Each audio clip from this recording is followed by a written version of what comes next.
आज 8 जुलै 2025 मुंबई येथे आझाद मैदानावरती किमान 20 ते 25 हजार शिक्षक शिक्षिका शिक्षकेतर बंधू भगिनी उपस्थित आहेत. अद्याप मिळालेली नाही. 14 ऑक्टोबर 2024 मुख्यमंत्री एकनाथजी शिंदे साहेब यांनी हा टप्प्यावाढीची घोषणा केली सभागृहामध्ये आणि फक्त राहिलं काय तर त्याची तरतूद करणे.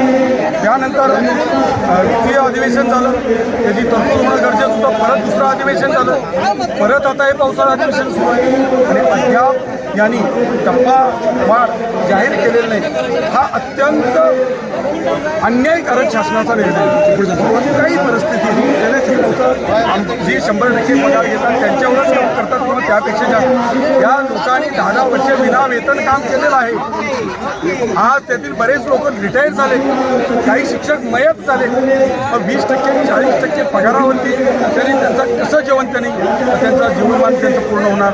आणि म्हणून माझी विनंती आहे, शासनानं ताबडतोब या टप्पा अनुदानावरील शिक्षक शिक्षकेतर कर्मचाऱ्यांचा अंत पाहू नये आणि याचा निर्णय घेतलेला आहे. कारण मैदान सोडणार नाही म्हणजे नाही. तेव्हा शासनानं अधिवेशन सुरू आहे, अजून अधिवेशनाला 4 दिवस बाकी आहे.